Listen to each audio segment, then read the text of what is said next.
coffee, a little Anna. There you are, you go. We call this meeting to order.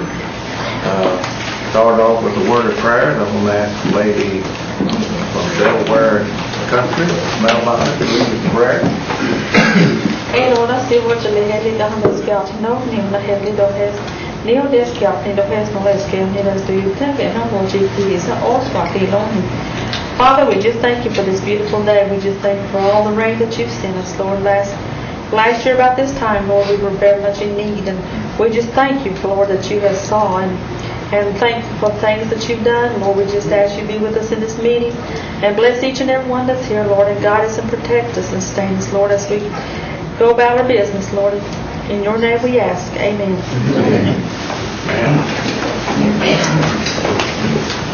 Gary, talk to you, Norma. Roll call, please. Jackie Bob Martin. David Thornton. Bill Anglin. Here. Bill John Baker. Here. Jack Baker. Here. Audra Connor. Joe Crittenden. Here. Meredith Fraley. Here. Don Garvin. Bill Johnson. Here. Taylor King. Johnny Keener. Here. Linda O'Leary. Melvina Shotpouch. Tara Callan Watts. Phyllis Shargy. And John Masterson. We have a quorum. Thank you, lady. We have a quorum, and we can continue with our business. Approval of minutes, May 14th regular session.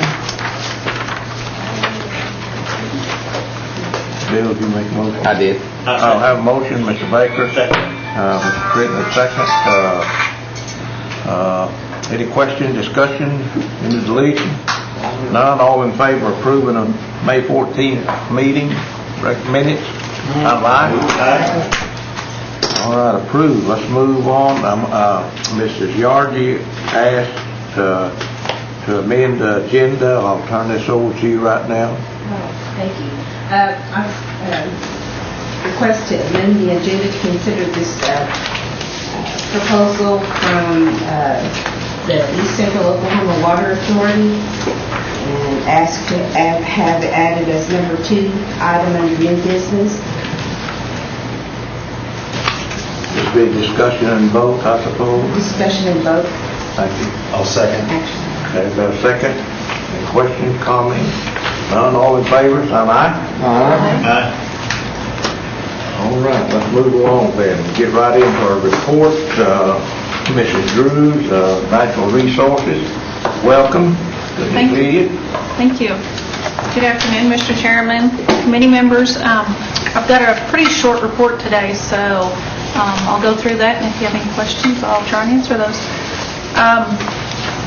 As you know, or as you maybe have not been told, but have noticed, Natural Resources is somewhat shifting gears, and we still do our conservation practices on tribal land, but we have also become very, very involved with community projects and doing a lot of good duty with the rural organized communities, and some of which started happening long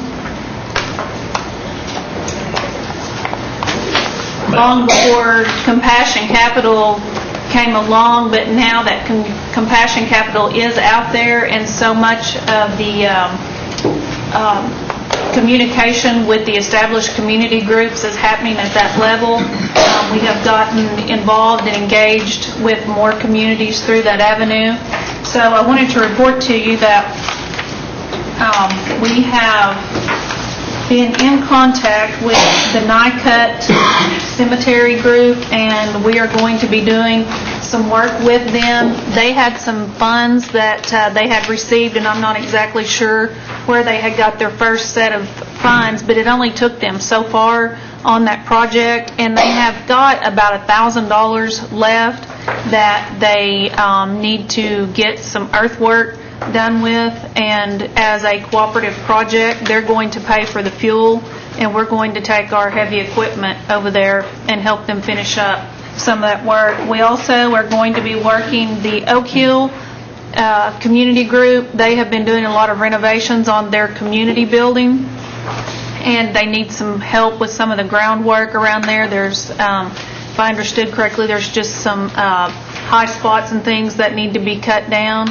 And since they do not have any heavy equipment in that area, we're going to go over and assist that community group, and we'll be assisting Piney Cemetery and the Round Springs Cemetery. And basically what we're doing is just asking that those organizations help pay for the fuel to run the heavy equipment, because where we have no way of projecting all of these different things that could come up throughout the year, there's no possible way that we could project how much extra fuel, and of course with the fuel costs being what they are, we couldn't have projected how much we might need to budget for that fuel overage. So we're working with your community groups, so if you have any groups that come to you and need some assistance of that type, they can either go through Compassion Capital or through Community Services. And I work real closely with Dawn Greenfeather, Willard Mounch, Charlie, and they will contact me if they don't have the resources and they need some of our assistance, and they're of course more than welcome to call me directly or anybody in the Natural Resources Program directly. Another thing that we've talked a little bit about in the past is the orphan cemetery that's located up here across from Sequoia High School. Natural Resources has kind of taken that on as a special project, and we are hoping that by the end of the day tomorrow, but you might give us until at least mid to the end of week, just in case the weather doesn't cooperate with us. We have been doing a special project up there. We have reset all of the, not the original headstones, but we have actually taken the original rocks that were the original third story of the Cherokee jailhouse that we've been storing up, and we have used those to go back in and set where those graves were, using those for headstones. And there's been a lot of work done there, so any of you that have visited that site, if you'll wait till maybe the end of the week and go by and take a look, I think you'll be pleasantly surprised with the work that's been done there. We are working with the Muskogee Monument Company to come back out and set the original monument that used to sit out by the highway that was removed when some people bought the property there. And that hasn't been placed back where it's going to be setting now, but by the end of the week everything else should be done. So if you want to go by and take a look at that, it really is starting to look nice.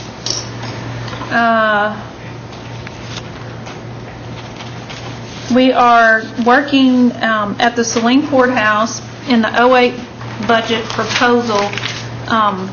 There are some dollars that are being requested to start the tearing down and re-establishment of the spring house. And as you know, the Saline Preservation Association has been doing a lot of work out there.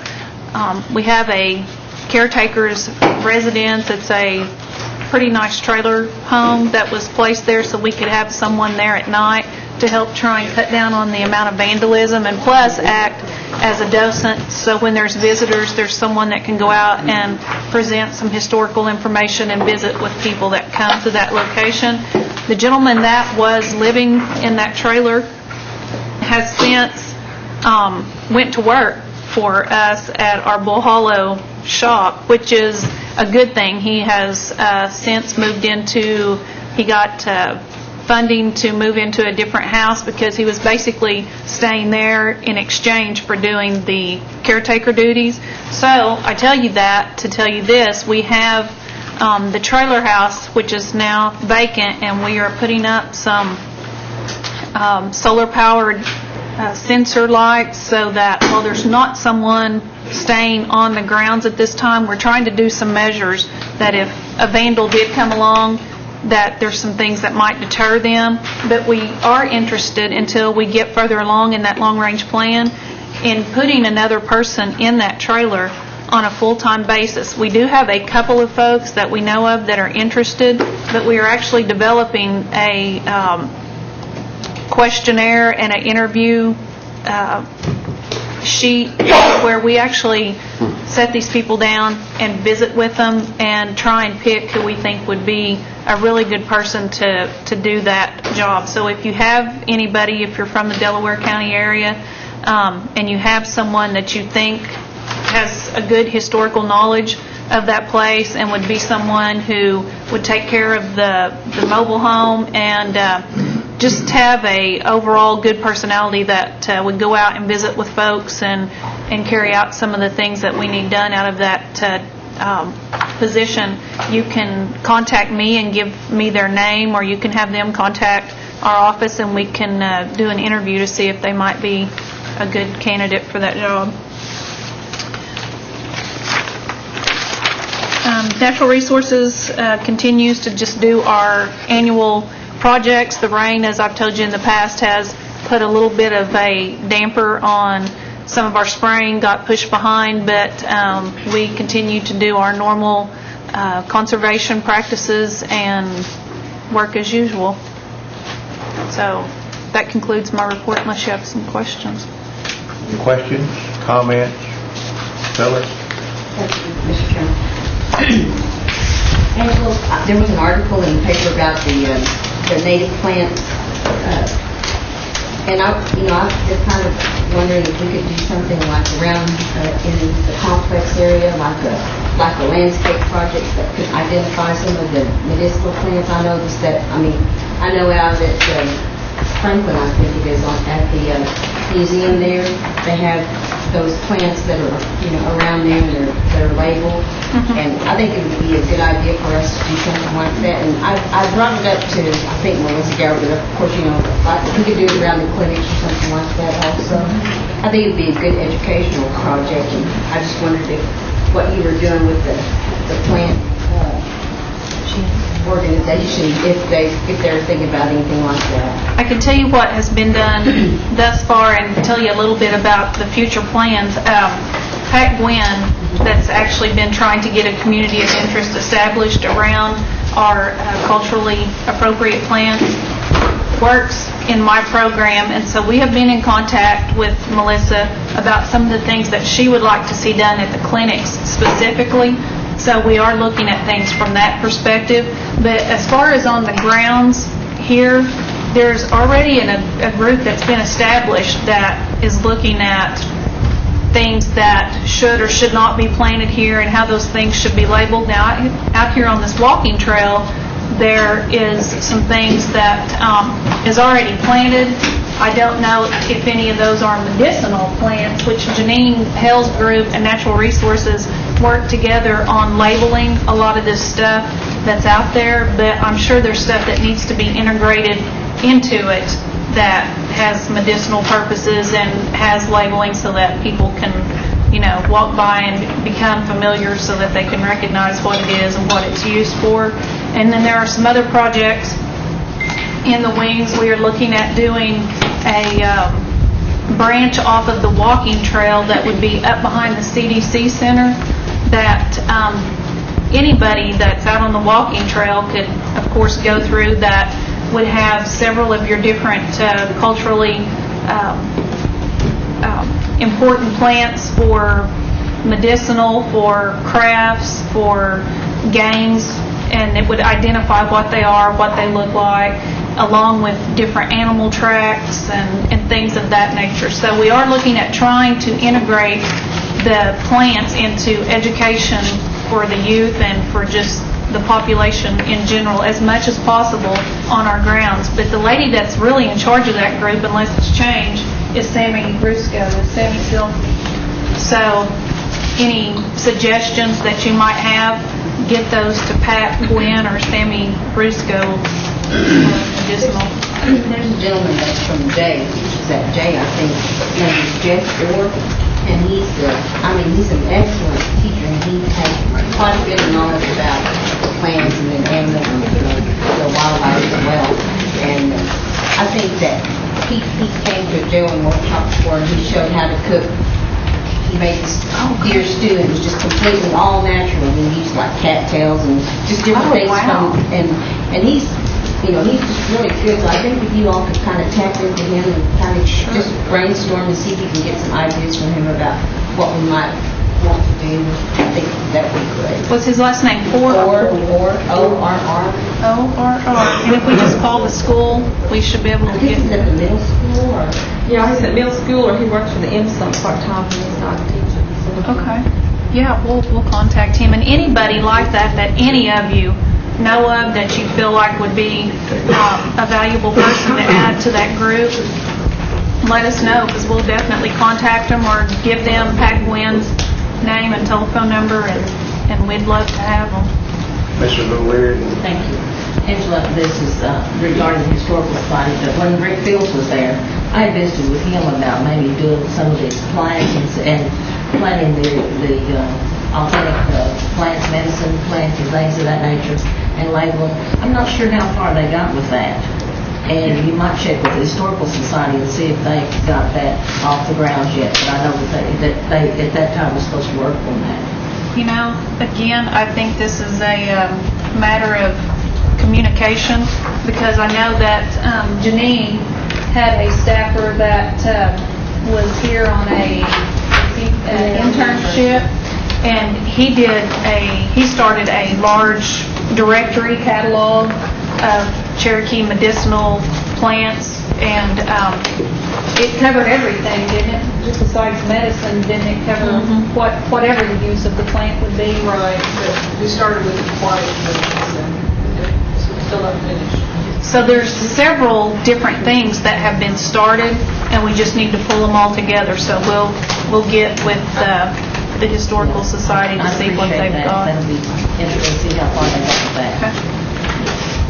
Mrs. Shoptown had a question. I was going to ask about him. Is he coming back this summer? I remember last summer we went out to different places, and he kind of indicated to me like he was going to be back this summer. We continued with what we were working on last summer. So You know? We think he's not going to be back until the fall. that's probably the best time for what we were looking at, because right now the area, there's a park in J. Cole, Huckleberry Canyon Park. It's a beautiful place that they spent a lot of money putting in like a little gazebo and a seat. And that's where I had told, we went down there and looked at it when he came to Jay that day, and I think it's a good place, like a walking. There's huckleberry vines down there, from Jay has the Huckleberry Festival.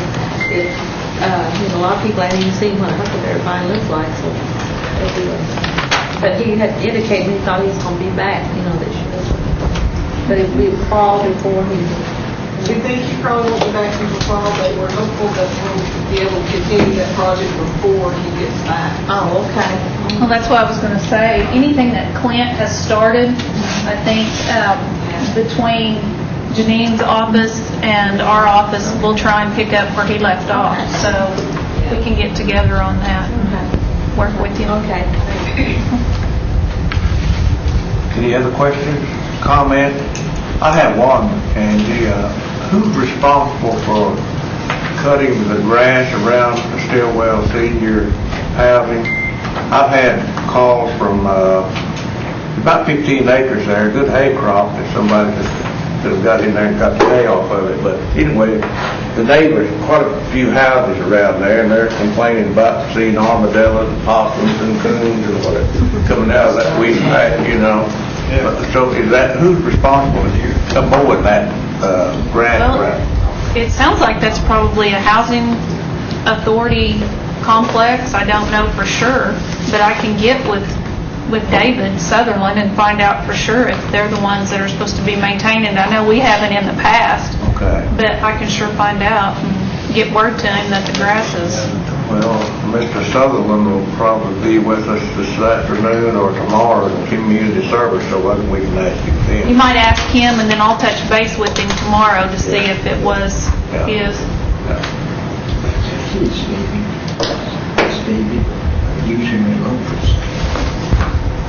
Any other questions or comments? I just thought of one other thing that I wanted to mention to you. The council had appropriated some additional dollars, and I think Mr. Thornton was the one that had asked for the dollars to be put in the budget for some extra security measures at the Salisaw Creek Park.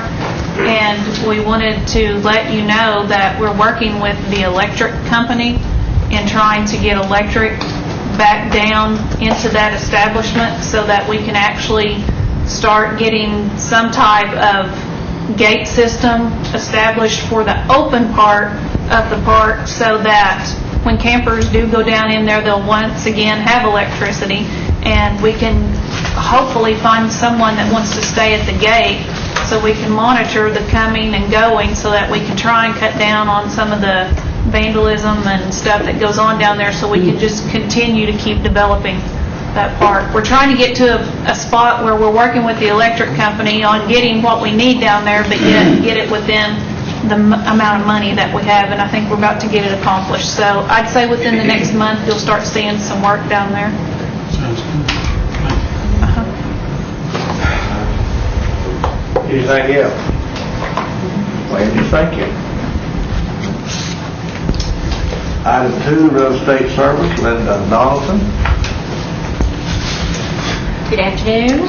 Go. Real estate services will report that we had over 786 phone calls, 73 clients signed in May. We went out on 42 site inspections. We did 1 probate inventory for an administrative law judge probate through the BIA. We did 3 inventories for probates through district court, and 2 airships were completed. We also had 13 hunting leases that were at the Bureau for a long time. These were for individual Indians.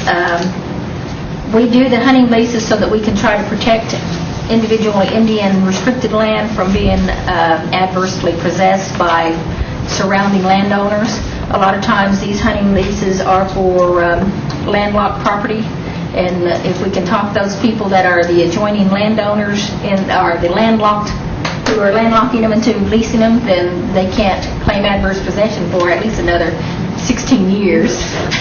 So this helps us out on that basis. So we finally got 13 of those back in May, and some of those we had submitted early in '06. So it's taken a while, but we've gotten some of those back approved from the Bureau. We had 1 individual restricted grazing lease, and we also had 20 tribal grazing leases that came back approved from the Bureau in May. They still have about 20 other leases that we're waiting on for individuals and for the tribe that's still sitting there. And we were hoping that we'd have better news. I was over at the BIA earlier, and those are still setting up upstairs at either with Mary Downing or with Miss Hannah to be signed off on. We also did 5 home visits for those individuals who were unable to, sometimes they're incapacitated and they can't leave their house, so we'll go out and visit with them if they have, problems that they can't come in over. We also did completed 3 will interviews. We had 12 jurisdictional calls, both from the marshals and the ICW. We had 10 quiet titles that came in to be responded to, and that was those items. And then we did have, I wanted to just report briefly on the fact that we went to Washington, D.C. on May 31st and met with George Scabine about our patent piece over here that we're trying to get put into trust. We have completed the environmental that was needed to get that moving forward. Meeting with them let us know that we have to go back to the regional office for them to review the environmental now, and once that review is done here, then it will be time for the regional director to make a recommendation to take it into trust if she's satisfied with that environmental. And once that's done, then it goes back to Washington, D.C. for further approval on their part. And I talked with Annette Jenkins today, and she stated that she thought this should be done before the end of the year. So I'm hoping that we can hold them to that and see this finished. I can see 2 months for sure that you have to wait, because it's got to go for a public comment, for a 30-day comment on the environmental. And then you may have another 30-day comment on finalization of requests for people who may want to say, no, we really don't want it there, for any further objections. So there's 2 comment periods there that I know will have to go through. And hopefully we can get all of this done before the end of the year. We also were working on the Collinsville Situation Bureau that you had contacted the county of Tulsa on, as 3-acre cemetery that has the ability, there's an acre of that can be used for a community building, and Victory Community Association has requested that we obtain that property and that they be able to lease it from us. We've got one glitch on that. It's that there used to be a potential environmental problem nearby, and we're having our environmental department check that out to see that there's no problems. If that checks out, and they're supposed to be over there this week, if that checks out, then we will ask the county to go ahead and sign a deed over to us. We may also have to ask the county of Rogers, because it's actually in the county of Rogers' name, but it's in Tulsa County. So somewhere or another there was a glitch when they signed, when Chief Rogers signed it over. He signed it over to the county of Rogers instead of the county of Tulsa. So we may have to go through two counties to get it straightened out, but we can probably get that done. So we also were working on the... Linda Buell, I think, had a question or comment. Actually, that used to be Rogers County, and then they changed it because of the river flooding so much people couldn't get to the courthouse. So they gave that to Tulsa County so that people could go to the courthouse. So they changed it from Rogers County to Tulsa County. They just redistrict the lines. So, Mrs. Watt, you have a question? Yes, thank you. I have a potential cemetery that was supposed to have been deeded to us, and I don't know, I think at some point, I mean, we're talking like 1/16 or 1/8 of an acre. It's very minimal in Rogers County, so I just need to send them to you, or is there a Yeah. different staff person? yeah, just send them over and we'll get with that. Okay. See what it is. Thank you. Okay. Thank you, Mr. Chair.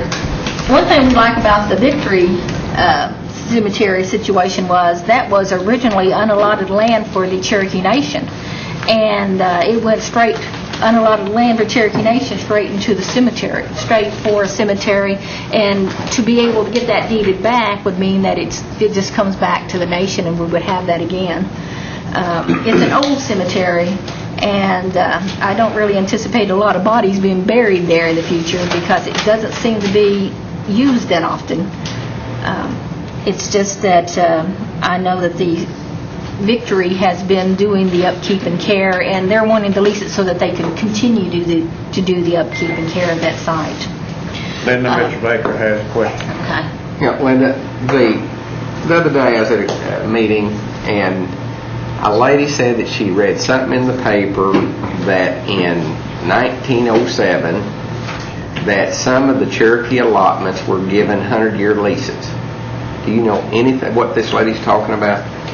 Apparently there's Marcella Giles was doing some seminars and doing some speeches on this, and she somehow may have been misquoted on that and talked about 100-year leases, but the Cherokees didn't do 100-year leases. Okay. So we'll probably get something on that out. But I think there may have been a slight misquote somewhere in there, or a misinterpretation of what she said. But we've checked on this, and we've checked with the Bureau and to be sure of that, and no one can come up with any 100-year leases. Okay. Well, she was adamant, and I said, well, I've never heard of that, but that doesn't mean it's not so, you know. And the only 100-year leases I've ever heard about is maybe where they took some trust land to take Lake Tenkiller, and they turned around and leased some of that lakefront property to non-Cherokees for 100 years. 50. I thought it was 100. Trust me. Well, I'll trust you. But that's been a thing that's come up. I think this lady was at Northeastern during the summer, or during the symposium, and Okay. she said it at that point, and then I think she said it again at another seminar in Oklahoma City. So it's coming out this way. They had them worried about going checking all the land records and stuff to make sure they weren't going to lose their allotments, and Yeah. so anyway. I But didn't- they were just leases anyway. If they expired, you still had your land. Now, Linda, before Ms. Shaw has a question, but that brings up an interesting question that I have pertaining to what Mr. Baker said. One of my great-grandfather's original allotments, when the railroad, Kansas City to Southern, I don't know what it was then, you know, when it was built back in the early century. Supposedly, this was hearsay, but that's why I'm asking. Supposedly, the railroad did, they say, a 99-year lease to build what we called for years the pump pond. It was my great-grandfather had a large spring there, several families used from that spring, and so it made a good lake for the steam engines, back in those days. I always wondered about that, about the 99-year lease that my family used to talk about. So, And there's a possibility that may be one and only or something. It depends on, was it restricted land or was it just fee simple? well, now that I don't know. I just thought of that when Mr. Okay. Baker asked Talk about about that. But it was on one of my great-grandfather's, allotted land. But now whether it happened before the allotment time or whatever, I don't know. But anyway, Okay. Ms. You may just Shophouse look asked a and question. double check that. Yeah, that'd be interesting just to That know could the be history interesting of if it that. was. 100 years, so, Huh? it's been 100 years Yeah, since statehood, so. yeah. It's already be over. But you might find you've got a fishing pond. These are good fishing ponds. Okay. That reminds me of talking about the cemetery, there was a bill come up in Delaware County the other day, there was a land, and it's not, 2 acres was left off for cemetery, it doesn't specify where in this, 10-acre tract, that a part of it is completely in the law, they wanted it, they left off those 2 acres.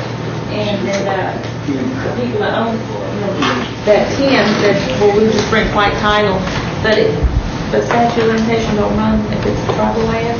If it's, depends on whether they deeded it to the state. Well, even if that was patented to the state, you still got a problem with, Yeah, it was just like, because we would look at the original description for the lot that that particular person was allotted to, and it said, and it does say less 2 acres, but it does not specify Where the 2 acres are. Let us know more about that and we'll Okay, look I'll into send it it and to you see because what that we came got. up and there's a process of selling right now, and there are some graves there, so. So we can maybe research record and see where that 10 acres and why it was worded that way. Okay.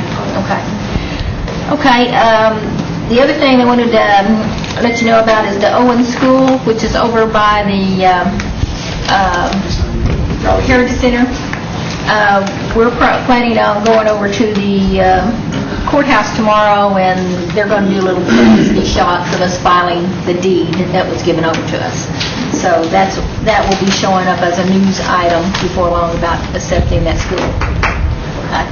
And Jamie Hothouse from our office, he has been working with Gloria Sly on cultural, and he went last week to Austin to train on ground penetrating equipment so that he can work with her on some of the cemetery items where they know that there's graves but they're not sure where, and they'll be able to pinpoint with this device where the bodies are. So this is going to be interesting. Gloria wants to do 10 cemeteries before the end of the fiscal year. And I understand the machine's not even put together. So we're going to be working with cultural on that aspect. And one last thing I had is Sue Schweitzer, who works with us on our tribal leases and things of that nature. She won the Integrity Award for the Attribute Awards. So she did good. Yeah, at the Appreciation Day picnic this Saturday, they announced it. Okay, and that's all I had. Any questions, comments? Linda, thank you. Okay, thank you. All right, item 3 and 4, roads and transportation, then public comments, road issues. Michael Lynn, good to see you. Good afternoon, good to see y'all. Start with our federal projects, Cedar Crest Road and Bridge in Mays County.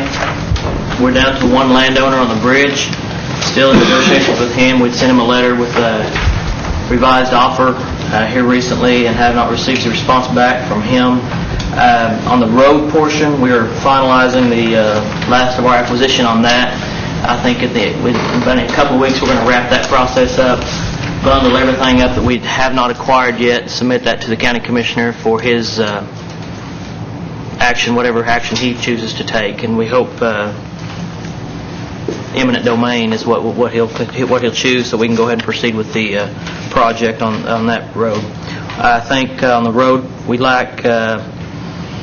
My report's showing about 10 parcels, but that doesn't necessarily mean it's 10 landowners. Some landowners own more than one parcel, so I'd say anywhere from 8 to 10. I don't have that number in front of me, but 8 to 10 landowners is probably what we're looking at. The Daytown Dry Creek project in Delaware County, we're just a few days out from making an award on that. I think I've reported on that in the past. We've been reviewing the bids, and before we make an award, to make sure that it's going to try to look in the Cherokee Nation's best interest, try to find out if this contractor that was actually the low bidder is the best bidder. And I'll just leave it at that, but I think we are within a few days of making an award on that. Fairview Uchee Phase 2 project is very well underway. Looks really good. I was up through there last week. If you're up through there, I would encourage you to take a drive through there. It looks really good. There's about 2 miles of aggregate base or rock down on that project. I was told that when I was out there, probably October, November, December, that area, probably looking at completing that job, finishing it up. But it really looks good up through there. Honey Hill project has moved just a little bit, not much, but a little bit. We have actually responded to an attorney that is representing some of the landowners out there on some discovery items. I'm not an attorney, but I know it was just some general questions that we had to respond to and answer. Who was the engineer? How'd they come up with the amount of right-of-way? Just general questions like that. And we have responded to that, and it was delivered to the Assistant District Attorney last week by our Law and Justice Department. So we're kind of waiting to hear from that and where that goes from there. The Red Barn project, Red Barn Road here in Cherokee County is underway, well underway. We've got some asphalt down out there, like I said. Rain and weather has kind of held us up a little bit on that job, as well as some utilities. We're in the process of relocating some telephone line that has been in the way out there, but it is moving along. Hulbert Lost City, also here in Cherokee County, still in design. It's roughly 90% completed. As soon as it's designed, we will start the right-of-way plans on that and begin right-of-way acquisition there. Rice Woodard Road here in Cherokee County has same as what I mentioned on Cedar Crest. We have bundled those items up together, sent it to the county commissioner for his review and to do with what he chooses there. So we've gone as far as with right-of-way. We've gone as far as we can on that project. Twin Oaks Bull Hollow. It's probably 75% designed, and again, as soon as it's completely designed, we'll start into the right-of-way design plans and proceed with right-of-way acquisition on that. Along on that road, there's a Saline Creek Bridge. We just held a final inspection on that last week and a ribbon-cutting ceremony out on that project. Excuse me. But that job is finalized. It looks really good. The bridge project turned out really good.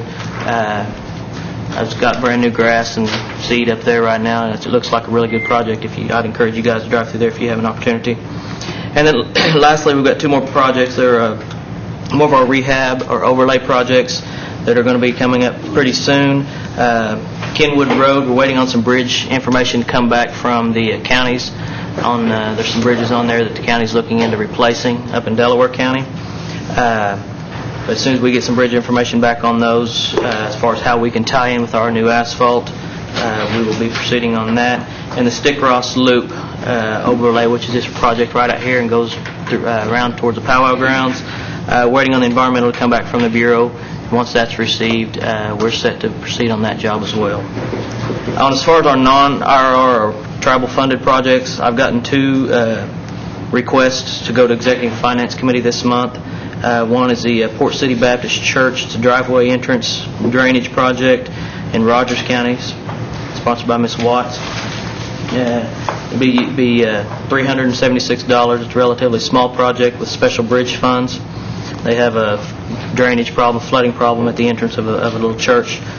Got a lot of Indian members. Childers Road in Nowata County, sponsored by Councilman Hoskin. I just received this today as I walked in here.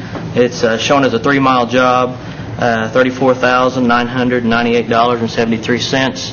I have not got a chance to find out if it's a collector system road or not, so I'm not really able to tell you what type of funds will be used on that.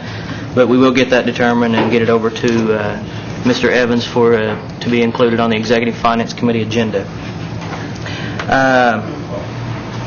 I wanted to mention under the public comments section of the agenda, we have that on there each month, and we are always open to hear any public comments on any project that we've got going. This month is a little bit of an exception. We are going to be presenting here shortly our TIP update, our Transportation Improvement Program update. We've been holding a series of public meetings on those projects. We've held one up in Kansas Public Schools on a Dry Creek Road East project that ties into Highway 59. We held a public meeting at Briggs Public Schools that covered two projects, a project we call Dreadful Water Road and Pumpkin Hollow Road, both in Cherokee County, and Pumpkin Hollow crosses into Adair County. And then we held a public meeting here at Talking Leaf Job Corps to cover a Stickross Road Phase 2, we call it, and it's part of this Stickross Road that I mentioned a second ago, but it's the dirt portions that have not been constructed. We've held those meetings and have received some public comment on those, and if there are any public comments that have been received by the council or council house, or any public comments that anybody has today, we would accept those right now. And unless there's no public comments, that concludes my report. Melvina and Mr. Baker.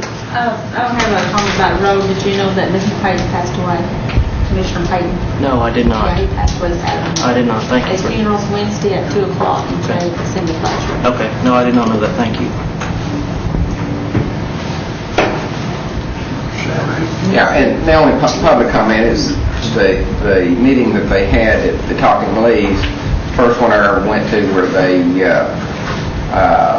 the only one that showed up, or a couple that showed up, said that they didn't want it. And but the road is tied together there and the other end, and the old boy on the other end wants it, and they don't. But I guess it's all or nothing. Is that? Right now, that's how we're looking at it, yes.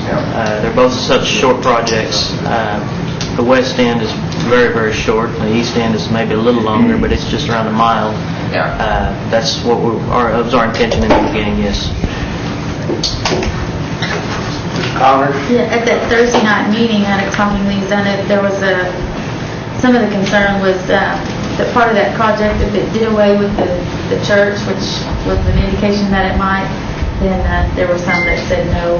But if it could be done where that church was saved, then Yeah, and they wanted it, but not at the expense of losing that. right, and we would never. We're not in the business of relocating houses, churches, residents, businesses. We would do everything we could to get around that and shift the road one way or the other to avoid That stuff group like that. was split. Yeah. There were some adamant no's and then some that said yes. Right, So, right. That was hard to gauge. Yeah, definitely. Any other comments or questions?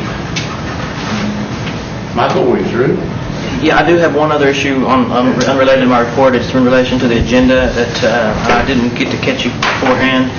It's mentioning under the new business a resolution in the addition of 10 roads that has been amended because of this Stickross loop issue that they're talking about. We are going to recommending to add 9 additional roads. I don't know if that's going to require you to amend the agenda or not, but it does state 10 on the agenda, and it's going to be 9. The resolution will read additional of 9 roads, is that right? That's correct, and I've got new information to pass that to you So we tonight. can discuss that when we get to that. Sure. Thank you. Thank you. All right. Where are we? Facilities. Mr. Roberts. Sorry. Item 5, facility report. Doesn't look like there's anybody here, and they didn't. Okay, we'll move along. What about the Indian Reservation Road Transportation Improvement Program? Are you going to deal with that now, or? Yes. Thank you. I'd like to call Robert Endicott up. He's tribal transportation planner for the road program. Have him to go through these, explain to you what you'll be looking at today, and I'm going to pass out some new information with the 9 roads. Basically the same thing you already have, except it's just minus that one.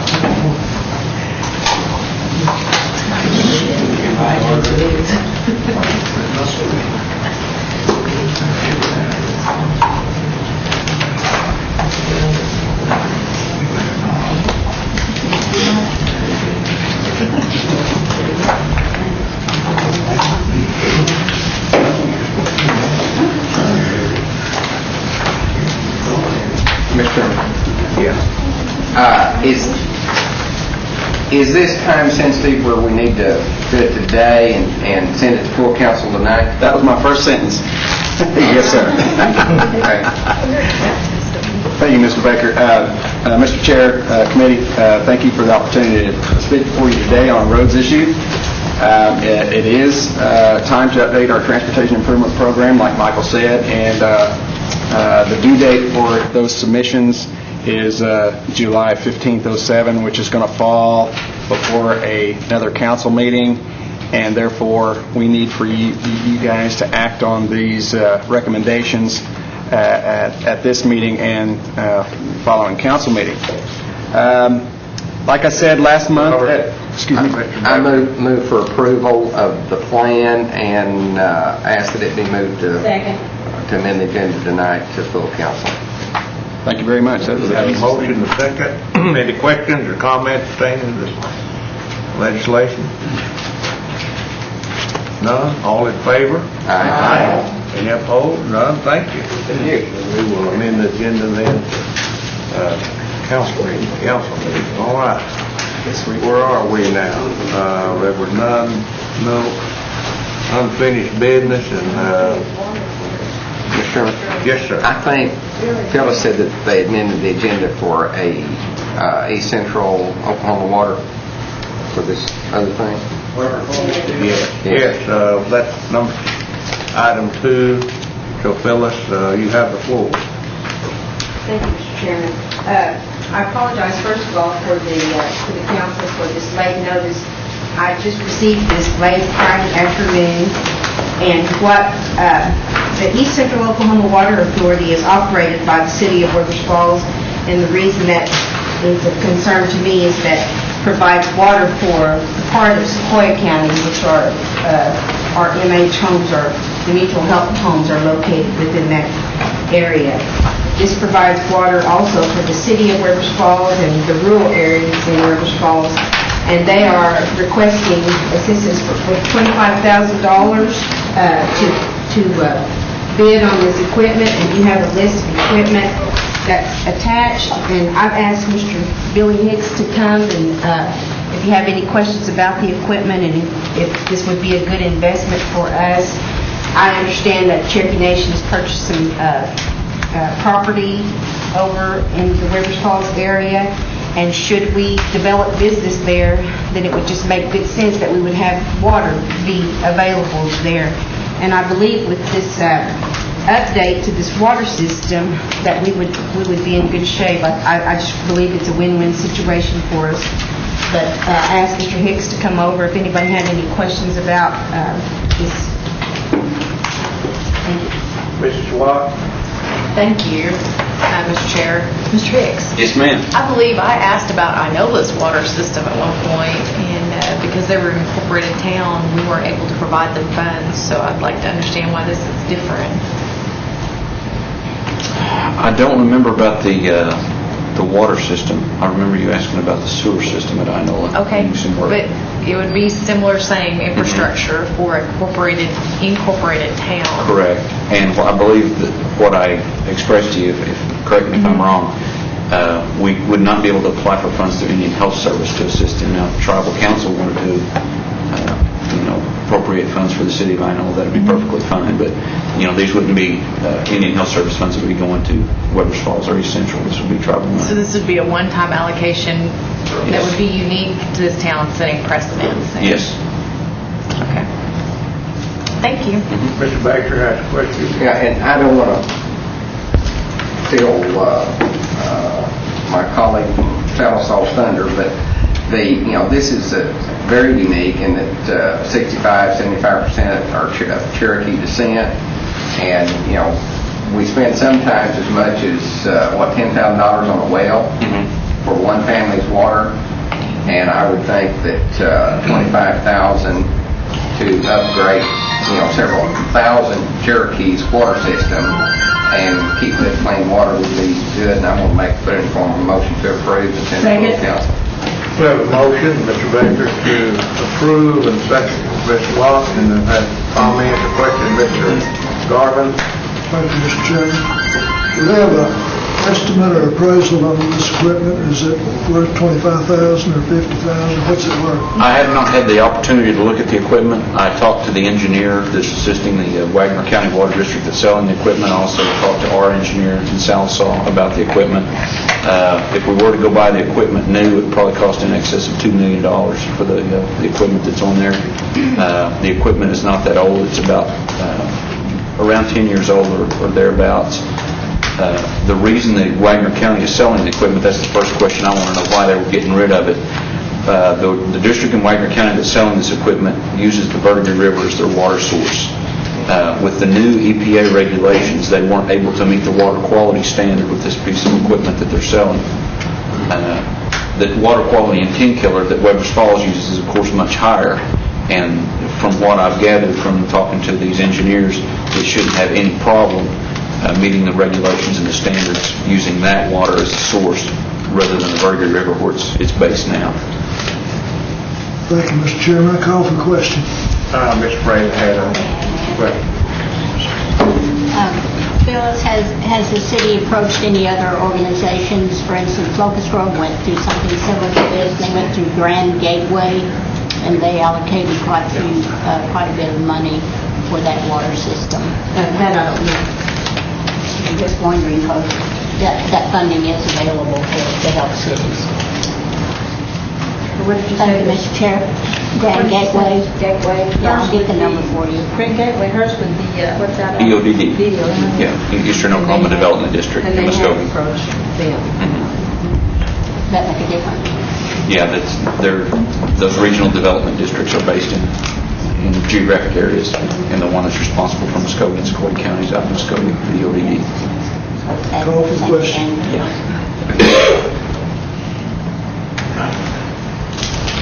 The question's been called for, but